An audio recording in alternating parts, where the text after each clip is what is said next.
One of the most quietly brilliant characters in Frasier wasn't a person at all. It was Frasier Crane's apartment. That sleek, impossibly expensive Seattle penthouse wasn't just a backdrop, it was a psychological blueprint of the man himself. Every chair, every sculpture, every carefully placed book screamed the same thing. This is a man who desperately needs you to know he has taste. The set designers didn't just throw together a fancy living room, they built a curated identity. Frasier Crane surrounds himself with mid-century modern furniture, African art, Eames-style influences, and museum-quality pieces that suggest culture, intellect, and refinement. But here's the twist. Many of those items weren't even consistent in style or origin. The apartment was intentionally designed as a collection, not a cohesive aesthetic.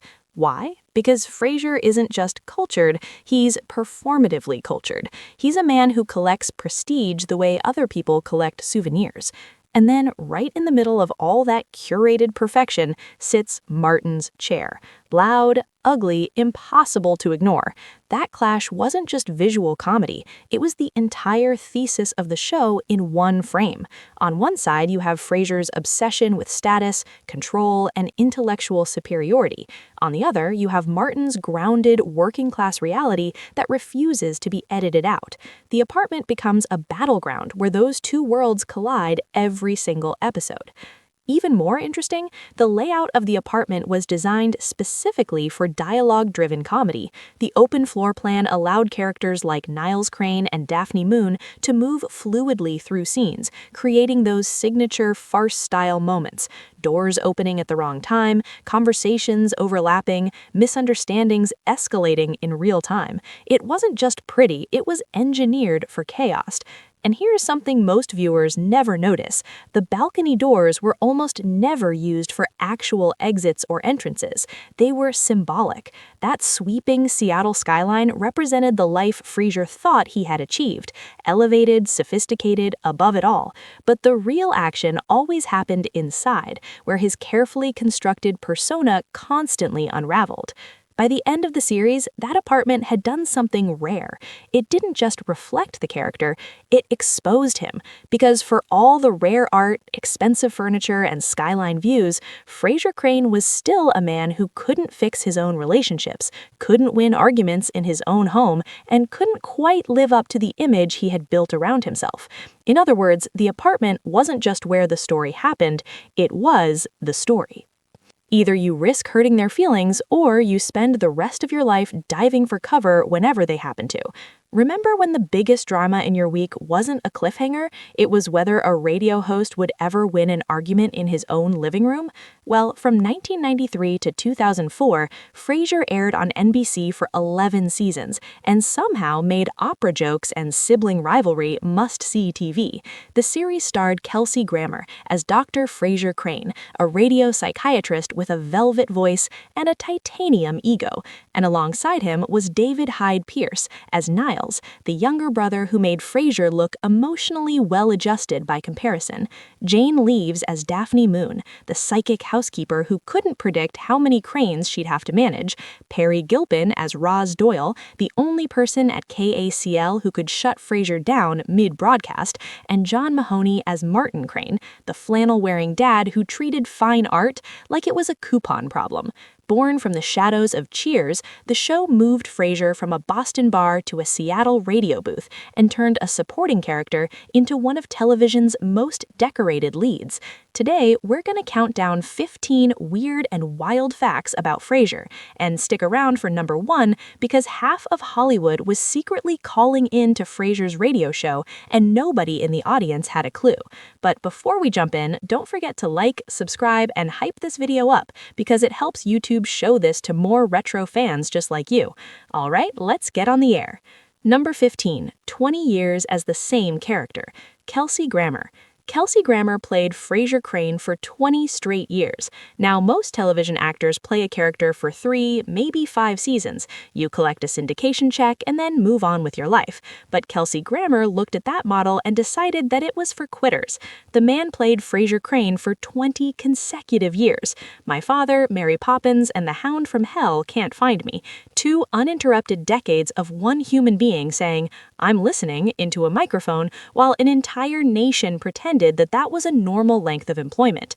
It started in 1984 on Cheers, when a stuffy psychiatrist wandered into a Boston bar in season 3 and embedded himself into the cast like a man who'd lost his car keys and just decided to live there. Grammer stayed until Cheers wrapped in 1993 and packed up the character and moved him to Seattle for 11 more seasons, without so much as a gap year. 20 years, over 460 episodes, across Cheers, Frasier, and a guest spot on Wings that quietly stitched the whole sitcom universe together.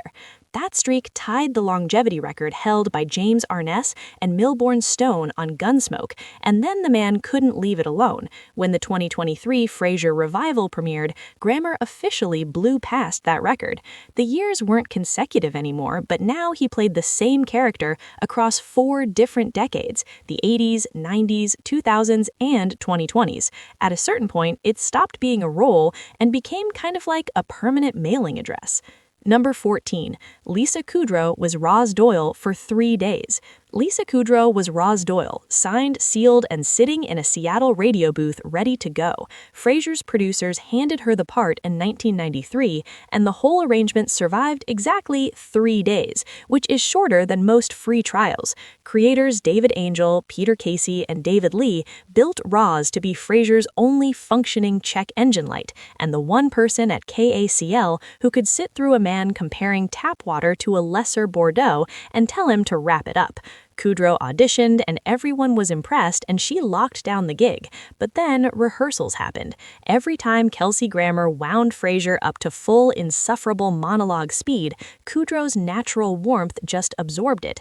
The character was supposed to fire back, and instead the room kept watching a pompous psychiatrist gently steamroll the sweetest person in the whole building. The producers had designed a verbal sparring partner and accidentally cast a conflict de-escalator. So Perry Gilpin, the runner-up, got the call. She walked on set like she'd been winning arguments with overdressed men since middle school, matched Grammer's energy without flinching, and Roz snapped into focus overnight. Meanwhile, Kudrow's career pulled off the most spectacular faceplant to backflip in sitcom history, because months later, a pilot called Friends Like Us needed a guitarist with zero grip on how normal conversations worked. Kudrow showed up, invented Phoebe Buffay, and unleashed Smelly Cat on an entire generation. Everybody, the woman got bounced from one mega hit and then landed on something so big it makes Frasier look like movie previews. Number 13. Niles didn't exist until someone saw a headshot. The original version of Frasier had Frasier Crane as an only child, meant to carry 11 seasons of snobbery completely solo, with a tight plan focused on Frasier and father, opera versus ball games, snob versus everyman, and a brother was never in the outline or pitch, but casting director Jeff Greenberg saw a headshot of David Hyde Pierce, and the entire show shifted. They realized they had discovered a mirror, a second Frasier, equally refined and neurotic, but even more wound up.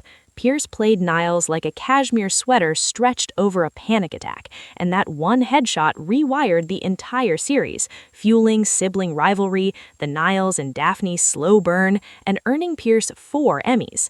Number 11. The entire show almost never happened. After Cheers ended, Kelsey Grammer wanted distance and pitched NBC a completely different show about a paralyzed media mogul, but NBC rejected it and pushed for Frasier Crane's return. The team rebuilt the concept in Seattle, turning the radio show into an intellectual version of a bar and Martin into a blue-collar contrast. The result was a show that earned 37 primetime Emmys and defined sophisticated comedy for a generation. Number 10. Maris was supposed to appear. She started as a normal character, but the writers kept exaggerating her traits until she became biologically impossible, so they decided never to show her on screen, letting David Hyde Pierce's descriptions bring her to life. Number 9. Eddie's dog got more fan mail than Kelsey Grammer. Moose, the Jack Russell Terrier, became a breakout star, trained for intense staring gags, later replaced by his son, Enzo, though the two dogs reportedly didn't get along. Number 8. Eddie's affection ran on sardine oil and liver paste. Every affectionate moment was driven by food tricks, with actors literally coated in scents to guide the dog's behavior. Number 7. The theme song was a psychiatric riddle. Tossed salads and scrambled eggs symbolized confused minds and messy lives, cleverly hiding the show's premise in metaphor. Number 6. Martin's recliner was custom-built to be hideous, designed and aged deliberately to clash with Frasier's upscale apartment. Number 5. The cast became some of the highest paid in TV history, with Grammer earning $1.6 million per episode, pushing production costs to around $5 million per episode before the show concluded on its own terms. Number 4. The Space Needle kept disappearing from Frasier's window due to changing backdrop images used in filming.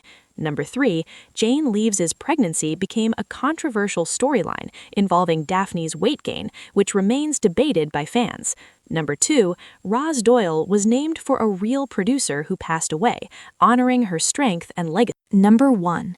A-list celebrities secretly voiced callers on Frasier's radio show, including Linda Hamilton, Christopher Reeve, Halle Berry, Ben Stiller, and Eddie Van Halen, with their identities revealed only in end-of-season montages. And there you have it, 15 weird and wild facts about Frasier. Which fact surprised you the most? Drop it in the comments, share with a friend, and don't forget to like, subscribe, and ring that bell.